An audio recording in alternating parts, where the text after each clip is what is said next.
Bukan kaleng-kaleng guys, di mana dikatakan Indonesia mengikut jejak Korea Utara dikatakan akan membangunkan tenaga-tenaga nuklear di Indonesia sendiri guys. Hello guys, bismillahirrahmanirrahim. Assalamualaikum warahmatullahi wabarakatuh. Allahumma salli ala sayyidina Muhammad wa ala ali sayyidina Muhammad guys.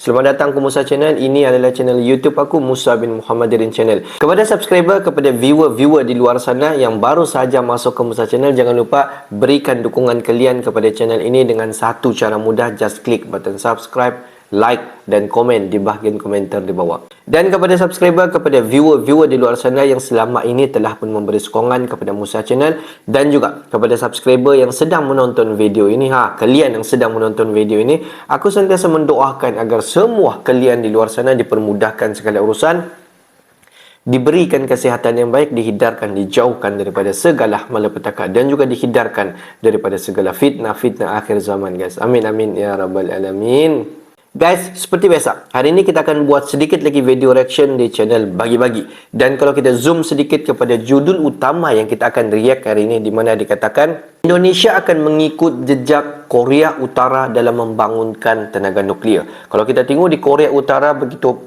heavy sangat dalam membangunkan tenaga nuklear, sama seperti negara-negara besar yang lain seperti China, seperti Amerika Syarikat, seperti Rusia. Di mana dikatakan, adakah Indonesia akan mengikut jejak negara-negara seperti Korea Utara, Amerika Syarikat, Rusia, China dan negara-negara yang lain? Jom kita semak dulu video ni guys. Selama hayat ada di kandung badan, kita berjuang terus sampai titik darah yang penghabisan, saudara-saudara. Industri pertahanan di negara kita memang memiliki prospek yang baik dan harus dikembangkan. Jangankan menang kalah, mati dalam pertempuran kita siap. Apalagi selama tenaga masih ada, selama dirasakan kita diperlukan oleh bangsa dan negara, selama kita masih memberi sumbangan, masih mampu memberi sumbangan kepada negara dan bangsa, selama itulah kita harus berjuang dan mengabdi.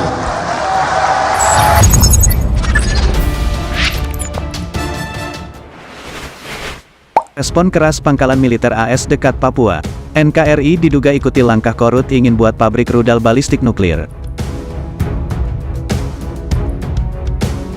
Sahabat Bagi-Bagi, tuk respon ulah Amerika yang tengil dan barbar itu. Indonesia diduga ikuti langkah Korea Utara, ingin buat rudal balistik nuklir. Rudal balistik nuklir akan menjadi salah satu program pertahanan Indonesia.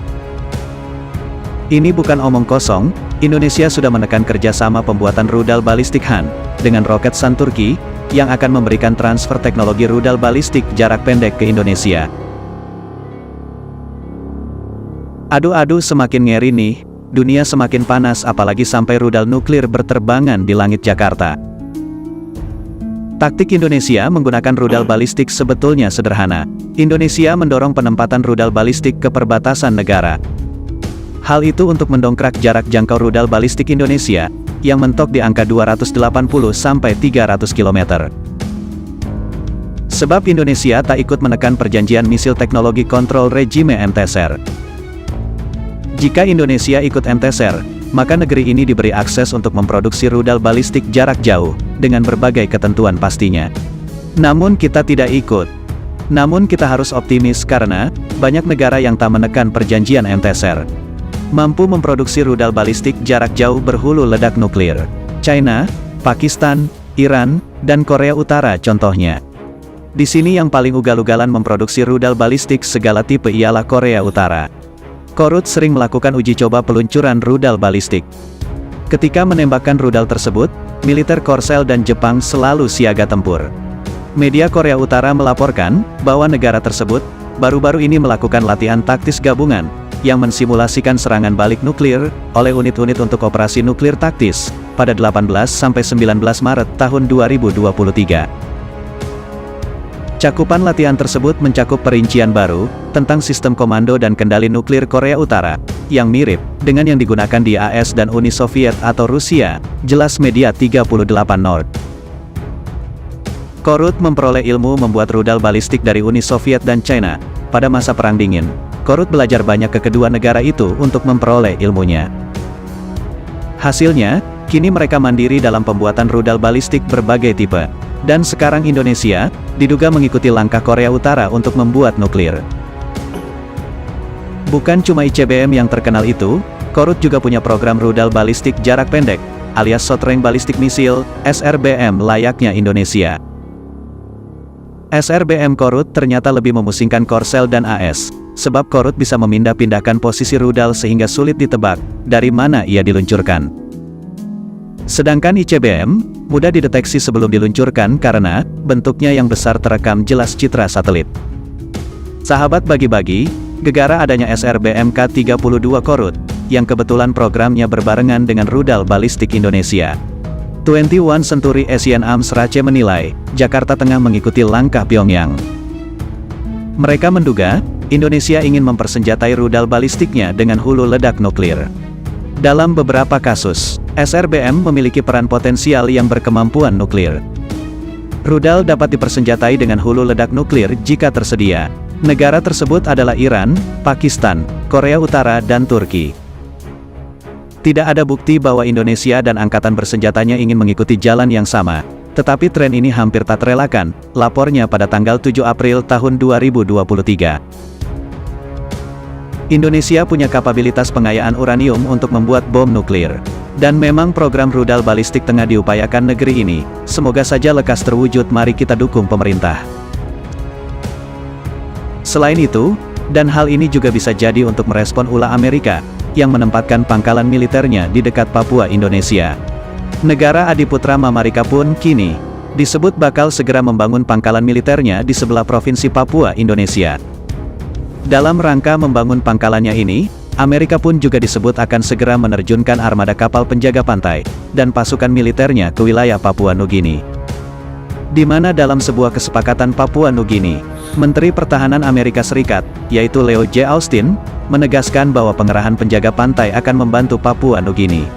Artinya Amerika pun ternyata kini telah menawarkan pengamanan dan keamanan untuk jalur laut kepada Papua Nugini. Di mana secara rinci pengerahan pasukan ini pun merupakan poin dari kesepakatan kedua negara. Dan perjanjian itu pun menyebutkan bahwa Amerika Serikat dapat menempatkan pasukan dan kapal di 6 pelabuhan dan bandar utama. Termasuklah pangkalan Angkatan Laut Lombrong di Pulau Manus, dan fasilitas di ibu kota Port Moresby, Papua Nugini. Namun Menhan Amerika ini pun juga menyebut bahwa Amerika di sini tidak berniat untuk membuat pangkalan militer permanen di Papua Nugini. Dan ini artinya masih akan ada pembicaraan lanjutan. Dan pangkalan militernya pun saat ini masih bersifat sementara. Namun di lain sisi, menurut perjanjian kedua negara, Washington Amerika pun nantinya akan dapat memiliki akses tanpa hambatan ke lokasi untuk menempatkan peralatan pasukan dan material dan memiliki penggunaan eksklusif dari beberapa zona, di mana pembangunan serta kegiatan konstruksi dapat dilakukan.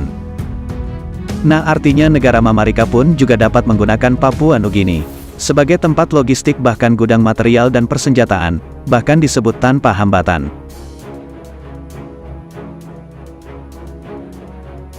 Sahabat bagi-bagi, untuk merespon dunia yang semakin rumit, Indonesia terus update sistem pertahanannya untuk menjaga kedaulatan. Semoga dunia semakin damai dan tentram. Bagaimana menurut kalian? Yuk diskusikan di kolom komentar. Merdekalah kita seutuhnya, merdeka.